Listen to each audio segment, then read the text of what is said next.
semua, salam sejahtera Malaysia. Selamat datang ke channel Fels Lifestyle. Info padu, info hangat disediakan di dalam channel ini. Saudara-saudara, dalam keadaan terkini, kerajaan perpaduan yang kita dapat lihat, kepimpinan Datuk Seri Anwar Ibrahim yang begitu baik sekali setakat ini. Namun kita juga tidak dapat menafikan bahwa terdapat beberapa pandangan dari netizen, bahkan dari kalangan pemimpin sendiri dalam kerajaan perpaduan, dan juga sudah semestinya dari pembangkang berkaitan dengan kerajaan gabungan PHBN ini. Ada yang mengumpamakan kerajaan PHBN adalah kawin paksa dan sebagainya. Pada akhirnya, saudara-saudara, berkaitan dengan itu, dalam satu artikel yang mengesahkan dari sinarharian.com, BN sedia jadi pembangkang, DAP boleh tinggalkan UMNO. Dan kenyataan ini adalah dari salah satu MKT, ahli Majlis Kerja Tertinggi MKT UMNO Isham Jalil, yang membidas bekas ahli Parlimen Damansara dari DAP, Tony Puah, yang menggelar Barisan Nasional ataupun BN sebagai pakatan korup. Menurutnya, Tony Puah disarankan untuk memberi cadangan kepada pemimpin parti DAP supaya meninggalkan UMNO daripada kerajaan perpaduan sekiranya parti itu dilihat seperti korup. Jika UMNO ini korup dan kotor sangat, tidak perlu tunggu PRU ke-16. Sekarang pun kamu boleh cadang kepada pemimpin parti, tinggalkan UMNO daripada kerajaan perpaduan. Saudara-saudara, persoalan yang kita dapat timbulkan di sini, adakah dengan kenyataan Isham Jalil ini yang membidas kenyataan Tony Puah, bekas ahli Parlimen Damansara dari DAP ini, menunjukkan bahwa terdapat perselisihan faham di antara DAP dan UMNO di dalam gabungan PHBN hari ini. Dan adakah ini boleh mengundang kepada perkara ataupun keadaan situasi yang lebih serius pada masa akan datang. Dalam artikel ini, saya oke sahaja jadi pembangkang jika tidak kerana titah yang di Pertuan Agong. Dahulu, UMNO dan BN memang sedia untuk menjadi pembangkang selepas PRU 15 nanti. Dan bagi saya ini pasti satu kejutan besar untuk Istana Negara dan kepada yang di Pertuan Agong bagi saya, disebabkan ini menunjukkan bahwa perbalahan di dalam kepimpinan kerajaan perpaduan boleh membuatkan rakyat Malaysia kecewa. Rakyat Malaysia melihat beberapa perkara ataupun isu yang timbul di dalam kerajaan perlu diselesaikan. Jadi dalam artikel ini, pada Jumaat, Tony Puah tiba-tiba menggelar BN yang kini bersama PH dalam kerajaan perpaduan sebagai Corrupt Coalition atau Pakatan Korup. Kenyataan itu disuarakan bekas setiausaha publicity DAP sewaktu berucap pada majlis makan malam mengumpul dana DAP di pekarangan Dewan Bandaraya Petaling Jaya ataupun MBPJ dengan label sama turut diberikan kepada PPBM selaku sebuah lagi parti nasionalis Melayu. Tony Puah juga menyuarakan harapan supaya PH selepas ini dapat membentuk kerajaan sendiri dalam kalangan komponen gabungan berkenaan tanpa membabitkan UMNO BN dan sekiranya gabungan itu menang dalam PRU akan datang. Persoalannya, kerajaan yang ada hari ini, gabungan PH dan BN, adalah pilihan yang terbaik, bahkan ini adalah titah dari yang di Pertuan Agong.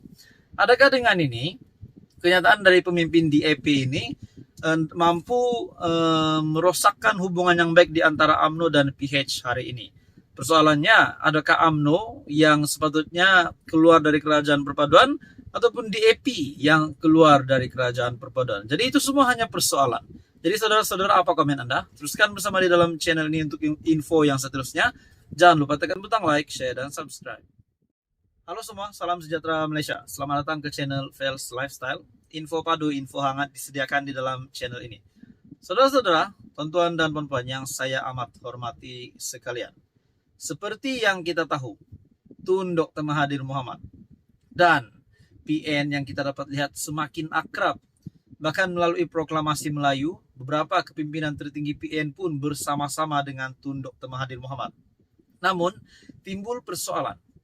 Adakah PN akan benar-benar menerima Tun Dr. Mahathir Mohamad dan menyediakan slot untuk Mahathir dan pejuang ataupun mukris di dalam pilihan raya negeri yang akan diadakan di 6 negeri pada tahun ini, itu sekiranya Tun Dr. Mahathir Mohamad akan bersama-sama dalam kepimpinan Perikatan Nasional. Jadi dalam satu artikel dari syahbudin.com, PN ketepikan proklamasi orang Melayu menjadi persoalan. Muhyiddin Yassin, Mahyadin Mat Yassin semalam mengumumkan PN akan bertanding di semua 245 kursi DUN dalam PRN 6 negeri akan datang. Artikel ini diterbitkan pada 23 Jun 2023. Katanya, PAS akan bertanding 126 kursi, Bersatu 83 kursi, dan Gerakan 36 kursi. Rundingan kursi berjalan dengan agak lancar, tiada perselisihan faham yang boleh mencetuskan masalah. Kami dapat muktamadkan rundingan lebih awal berbanding tarik pengundian yang masih belum diumumkan, katanya dalam sidang media di Ibu Pejabat PN di Kuala Lumpur. Turut hadir Presiden PAS Hadi Awang, Presiden Gerakan Dominic Lau, dan barisan pimpinan tertinggi Perikatan Nasional yang lain. Sebelum ini, selepas mengadakan rundingan meja bulat dengan parti-parti yang menyokong proklamasi orang Melayu, Tun Mahathir Mohamad yang seolah-olah menobatkan dirinya sebagai ketua blok pembangkang mengumumkan mereka bersetuju untuk tidak bertembung sesama sendiri dalam PRN akan datang. Dalam rundingan meja bulat yang dihadiri beberapa pemimpin utama PAS dan pemimpin kecil Bersatu, tetapi tidak dihadiri Mahyadin dan Hamzah selaku ketua pembangkang. Tun Mahathir turut menyebut pertemuannya dengan Muhyiddin akan diatur selepas itu. Begitupun di sebalik Mahyadin menyatakan kesediaan untuk bertemu dengan Tun Mahathir yang lebih dulu mempelawanya untuk bekerja sama. Tetapi sehingga kini tiada pertemuan berlangsung antara kedua-dua mereka. Secara umumnya disedari kebimbangan dalam PN terhadap pertemuan itu ialah Tun Mahathir pastinya akan meminta sejumlah kursi untuk kelompok yang menyokongnya, termasuk daripada pejuang yang dipimpin anaknya, Mukris. Hakikatnya mereka itu tiada kekuatan sendiri selepas hilang deposit pada PRU15. Malah Mukris sendiri pun sudah ditolak oleh PN baru sebelum ini kita tahu. Sementara itu saudara-saudara, Tun Mahathir masih di luar negara tanpa menunggu perjumpaan dengan Mahyadin.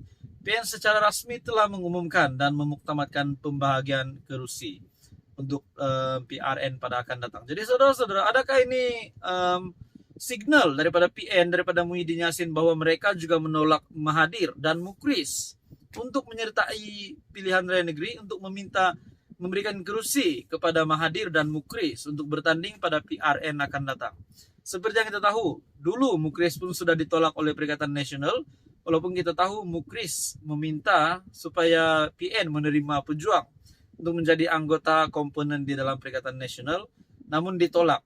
Dan begitu juga Mahathir yang mau berjumpa dengan Muhyiddin mengadakan kerjasama, tapi sehingga hari ini belum ada pun jawaban ataupun belum ada pun pertemuan dilakukan. Pada akhirnya dalam artikel ini dituliskan Mahathir yang berada di luar negara, dan dalam pada masa yang sama PN pula sudah memuktamadkan jumlah kursi yang bakal dipertandingkan. Jadi saudara-saudara, adakah ini menjawab persoalan bahwa PN juga menolak Mahathir? Nah, jadi saudara-saudara, apa komen Anda? Teruskan bersama di dalam channel ini. Untuk info yang seterusnya, jangan lupa tekan butang like, Anda boleh share video ini dan tekan butang subscribe.